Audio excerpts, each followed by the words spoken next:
All right. Hey, good morning. We're back. Ward Wrestling Live. It's another episode, 11 a.m. And we're here with another amazing high school mind in our country. He's a coach up at Elwood City High School in PA. He coached a kid to the school's first state championship in school history this year as a first-year coach there. He was an NCAA qualifier and Midwest champ at the University of Indianapolis. He was a two-time PIAA place winner, three-time qualifier. So he knows a little bit about wrestling himself. And he's here with us today from the heart of wrestling, PA. What's up, Coach John Fleming? How are you, sir? Welcome. Thanks so much for coming on. It's an honor.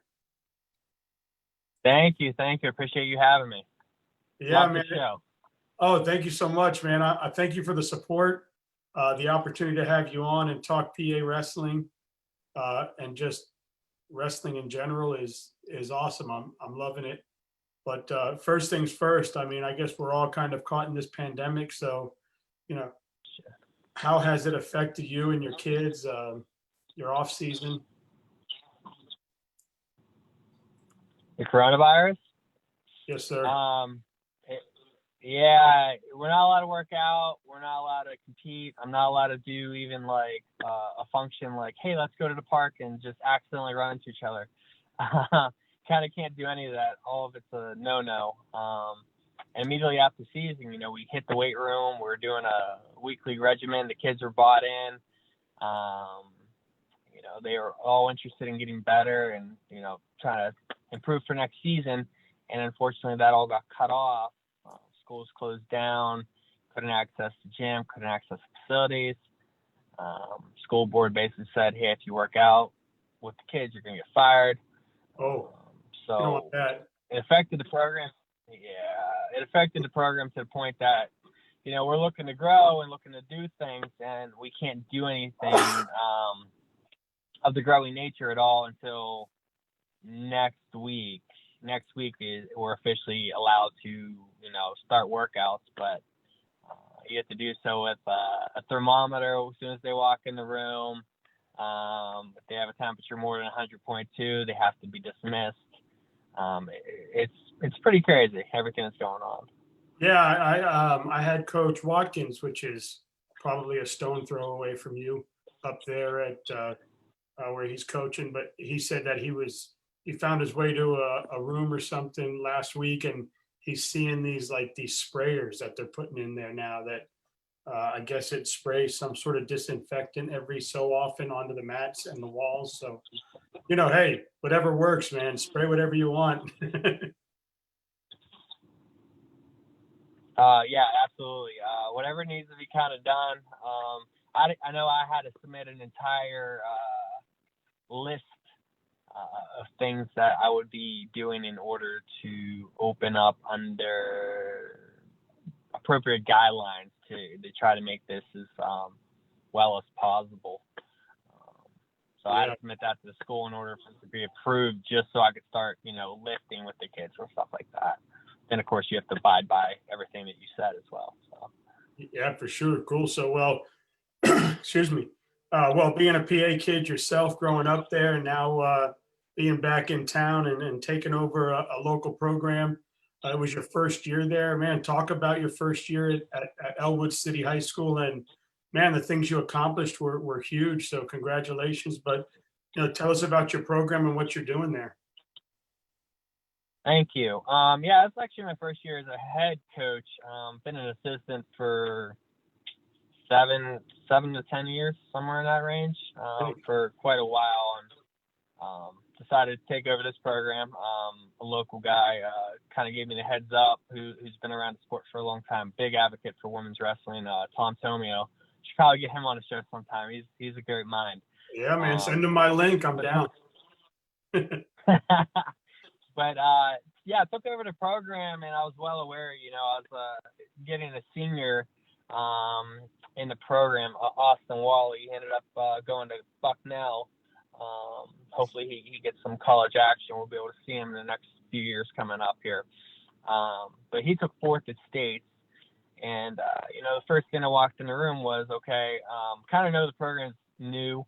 I had a total of 3 returning letter winners coming back to the program. So that's 3 athletes, none coming from the junior high program. So they definitely gave me my hands to be full, but could basically go in and concentrate a little bit on that kid a little bit. So with being only 3 people, and basically just, had the conversation with him, because I don't know him, he doesn't know me. What does he need to work on? Why did he lose last year? What areas is he not good at? Different things along those lines, and kind of understanding what he was good at as a wrestler as well, obviously. So we kind of picked and prodded at that all year. And having a senior and acquiring a senior is a little different for me. At the end of the day, if I have somebody from a freshman to a senior, I'm trying to mold them in order for them to be the best wrestler by the end of their senior year, to give them the opportunity, to succeed and go to college. As acquiring a kid that took 4th to PIAA states, he's going to go to college somewhere for wrestling if that's what he wants to do. He's just going to get scholarships. He's going to get offers. Being in the number 1 state in the country, it's bound to happen. So taking over that kind of mindset had to go to, all right, this is a little bit about getting you a state championship, a little bit about bringing it to, the high school for the first time, but it's more so getting you ready for the next level, getting you staged, prepped, ready, understanding, some things that can help you next level, because there's only so much I could do for a kid in high school. 1 year left. You can do everything in your power to get them a state championship, but if you're not prepping them for the next level, what am I doing? So that was one thing. And the other thing, obviously, with having 3 return letter winners, was filling a roster. The question going into season was, are we even going to win a dole meet? We had 3 returning letter winners, and 2 of them dropped off the team like 2 weeks into the season. So we had just the 1 left. So it was a very interesting season. And then we ended up recruiting basically an entire roster from people that maybe didn't like, maybe the junior high coach that was previously there, or maybe they didn't like how their parents handled, wrestling and it being an individual sport, and that stress is, definitely impactful. But Austin's dad was actually the elementary coach and gave me a bunch of contacts and information, and we brought a bunch of kids on board. And I'm sorry, we did have 1 8th grader come up with definitely some future talent there. So we did have 2 returning wrestlers. The rest of the team was literally didn't wrestle the year before. So it was a fun season. We ended up making the team playoffs too, which was definitely above my expectations. Man, good for you. Congratulations. I know you spoke a little bit about swinging for the fences. So tell me a little bit about what you mean by that. Basically, throwing everything at the wind and seeing what catches. Going big, going home, kind of mantra mentality. When I was formerly an assistant coach, West Mifflin down in Pittsburgh in the wpial, which has a lot of national champions coming out of there, especially now. Iowa steals them all. But basically, we took like a freshman, first-year kid, heavyweight, and got him to be a 2-time state qualifier, 2-time state place winner, top 4 in the state of PA. And, me bringing in 11 new kids to the program, it was kind of like, hey, let's try to see what can help you win. Let's see what can help you succeed. Let's change the lineup a little bit so we can win dual meets, so we can be excited about our team, excited about our program, and maybe grow it. Showing them some big moves, get them excited about the sport. What are not looking to stall. What are some of your favorite moves, or the moves that you say, okay, these are kind of the mandatory things we do every day. Right. So this kind of goes against my wrestling style as a wrestler completely. But as a coach, I understand the sport a little bit more. But double legs, single legs, high crotches, basic breakdowns are probably one of the most important things in wrestling, are completely overlooked in order to ride somebody. And then basically your stand-up switches, you have to at least have one explosive move with bottom. You got to know how to pair it with other moves. If you don't pair it with other moves, it's you said your kid wrestled. I'm sure you've probably seen him hit one move off bob, explosive, get shut down, and just lay on the mat for a little bit of time before he moves again. It's very, very frustrating, very hard to get moving again after you get stopped. So that's pretty much it. Have a good double, have a good high crotch. You have to have a good shot. You have to have something on top, and you have to be able to flow on bottom.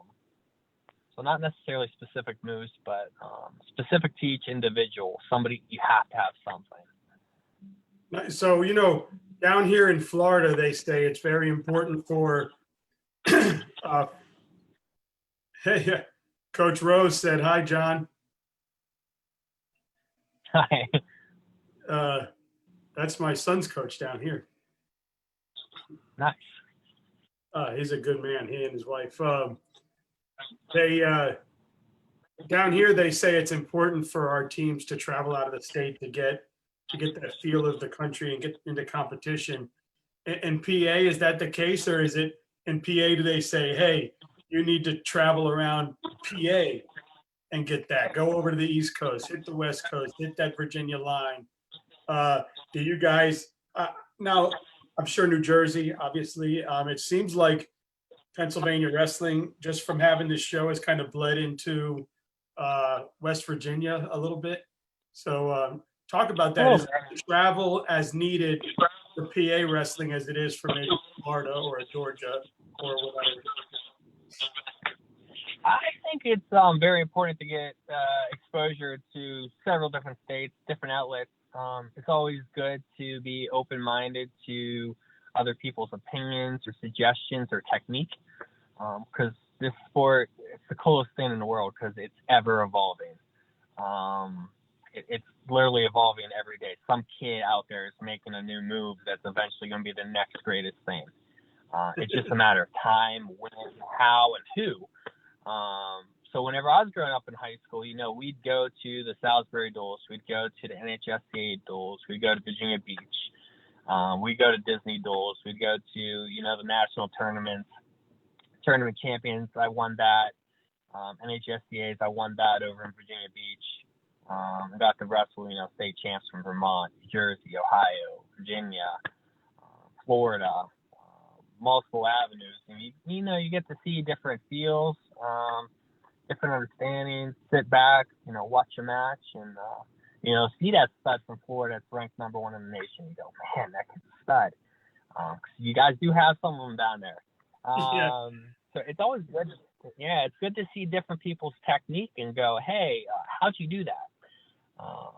And my brother and I were one of those people that kind of evolved the sport. I did a move in Greco that I used to do, and I almost All-American with it. Just a basic headlock, stand up, roll through on top.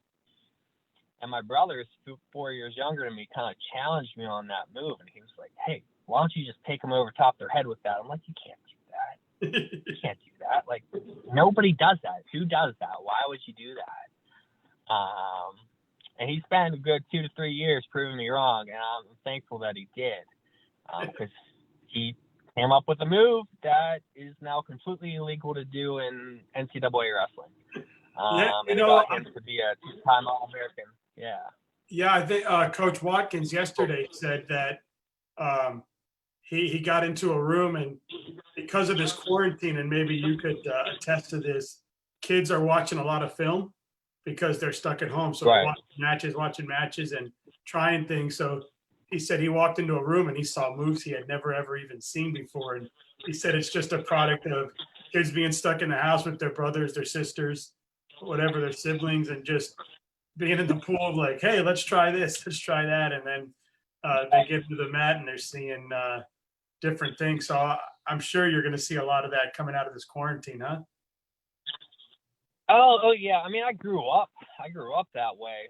Having a younger brother and having a mat in the basement, we'd go down, scramble around, and I recommend this for everybody. But go scramble, go play around with moves, and don't just play around with the moves while you're doing them. Whenever you get in a situation that seems cool or seems interesting, or you see maybe an available outlet, take it.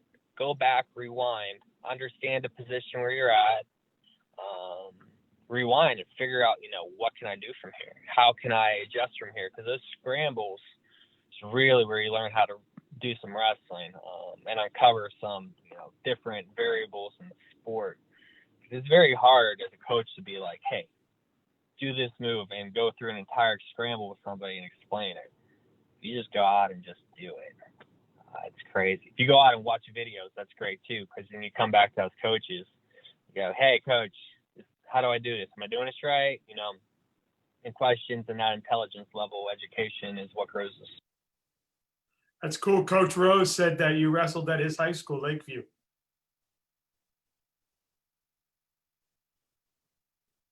Can you hear me? I can't hear you now. Hello? I can hear you now. I can hear you now. There we go. Hey, yeah, Coach Rose said it went silent. At his high school, Lakewood. Yeah, I'm familiar with Lakewood. Yeah, Coach Rose is my son's coach now, and I think he and Coach Rose and Coach Wheeldryer have just been huge mentors to my son, and I'm sure, he was just put into the Hall of Fame up there at your high school, so I'm sure he meant a lot to those kids up there too. So, is it Drew? David Rose. David Rose. Okay. Yep. All right. And he's just a great man. So it's awesome. Good to see him. Good to see him watching. I can't get him on because he doesn't. He likes to be behind the scenes, but at least I got him watching. That's okay. That's okay. Hey, so you guys are doing really good things there. You had a great career. You went over to the University of Indianapolis, and you qualified for the NCAAs. Man, talk about that experience. What was that like? I don't know. It kind of reminded me of high school a little bit. I don't know. I was always in my own way in high school and college. And college, I had this match won and froze at the NCAAs, match in hand, basic move, just mental toughness right there. Getting your own way. I always tell my kids, hey, everybody's their own worst nightmare. And I was the same way. Unfortunately, you had somebody on your show before, Jason Westlager, we talked about a little bit before. He upset me in the state semifinals, and I've never lost to him before. He just whooped me. I don't know what happened, but he came prepared mentally, and I didn't. And that's what happened. So same thing in college. I won Midwest region title there. Qualified for NCAAs, got Rookie of the Year. I got my cauliflower ear at the NCAAs. Kid ripped my headgear down and then gave me a crossface from out from left field, and my ear just burst right in the second round of NCAAs. So I was. If anybody's never had cauliflower before, and that thing gets hit, wow, it's blown up, and it's not, you don't take the fluids out, it is the worst pain I think you'll ever feel. It's pretty bad. Yeah, I don't like the kids want it. My son keeps telling my wife that, no, I'm not wearing my headgear. I want to get cauliflower ear. I was like, are you crazy? Why do you want to go through that? But if you're a fighter or a wrestler or whatever, it's what you do. And it's a sign that you made it. That's what they say. Yeah, I talked to a girl on the international level, and she's like, yeah, that's my calling. That's when I'm walking down the street. I'm like, that means I can kick your ass. Right. Yeah. Sure. That's my don't mess with me ear. Yeah. Yeah, that's pretty awesome, man. Well, I know that well, you're doing big things up there, and it's pretty cool. I talked to Coach Rose, and I tell him, man, I can't wait till we get out of this next year. I'd love for my son and myself to get to experience the NCAAs with him and go up there and visit. But I have an aunt and uncle that lives out in Jersey in Princeton, and we were going to come up there this year. I'm hoping we get to the other side of this and I can do a little Jersey, PA traveling with my son and just kind of let him get into some rooms and hang out, maybe come up for a week or two and kind of bounce around. Absolutely. But I know his first ever big tournament out of school was Disney Duels, and he had never been anywhere like that before. And one of the first teams they wrestled against was from Pennsylvania, and the kid like blew him 6 feet off the mat right at the whistle, and he was like, "Okay, I understand." So yeah, but it was good for him because he's grown and now he'll wrestle against anybody if he can. He doesn't mind whether it lasts a minute or 6 minutes. He just likes to get out there and do it.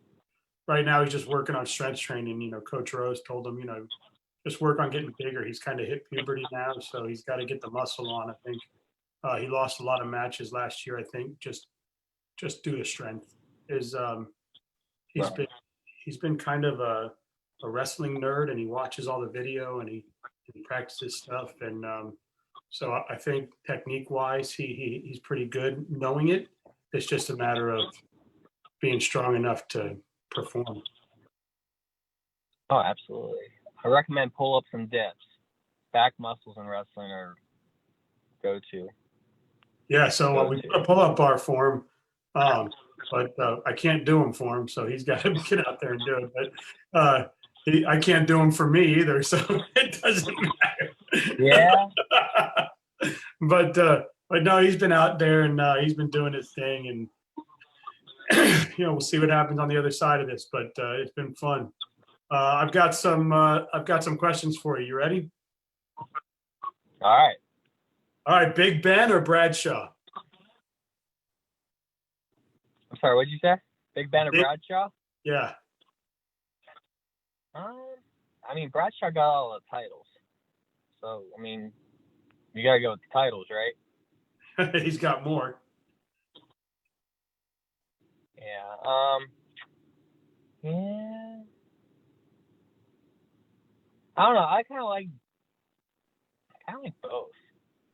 Ben getting hit and being able to just shed off tackles like you're nobody's kind of cool. Yeah, he's a big boy. Yeah, he's a big boy. I don't know. I have to say Big Ben. I'm too young to understand Bradshaw or anything along those lines. So sounds good. It's cool to know that stuff like that. But probably Big Ben because I've never really got to see Bradshaw. Gorky's or Big Mike's?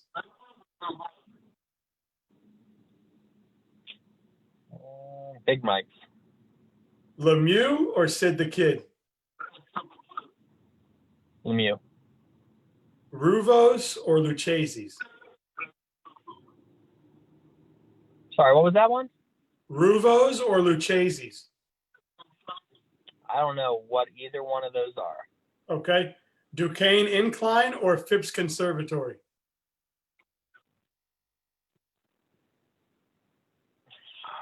Conservatory. The lights there are really, really great in the wintertime.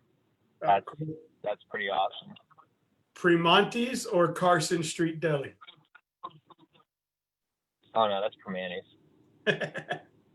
The Science Center or Carnegie?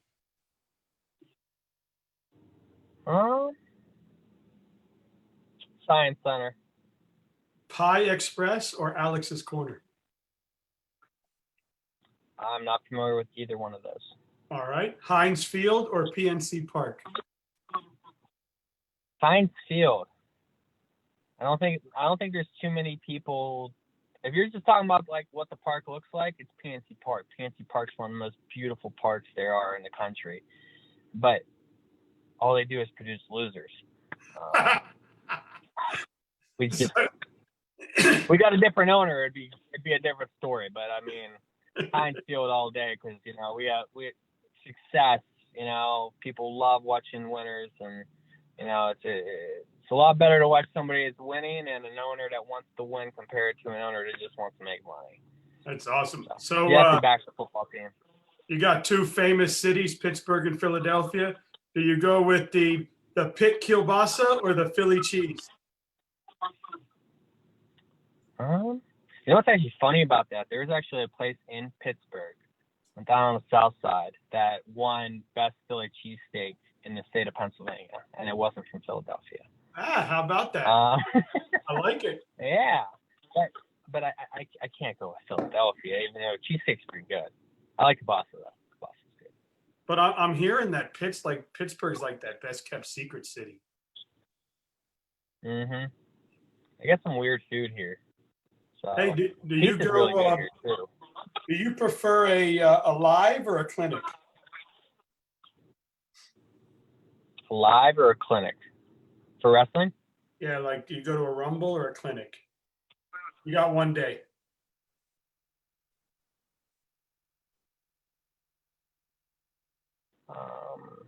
I'd say it depends on what level you're at. Sometimes it's really, really, really good to just go in there and just hammer it out with some kids, and at the end of the day, you're like, man, I got to really work on this, and it gives you an understanding of what I need to work on. Whereas a clinic, if say I want to learn how to ride legs and I go to a leg clinic, that's ultra beneficial. Or, my favorite camp of all time was with Joe Say, who unfortunately passed away. I believe last year. But that was the most impactful camp of my high school wrestling career.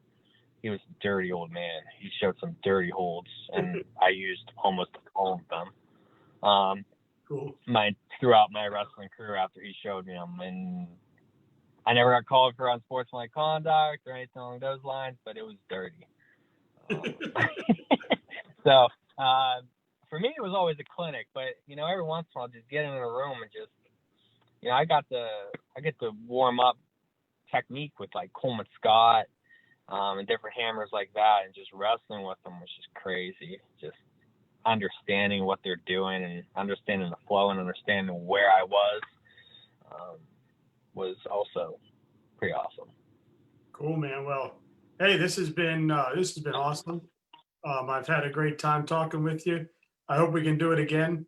And looking forward to seeing you do big things up there at your new school. And please feel free to share my link or my contact with anybody in the wrestling community that would like to talk wrestling. Awesome. Thank you, man. I appreciate it. Yeah, man. Thanks for having me. Yes, sir. And go enjoy some pierogies or something. Oh, yeah. Pierogies are good. You need to have some. See you, brother. See ya. Have a great day.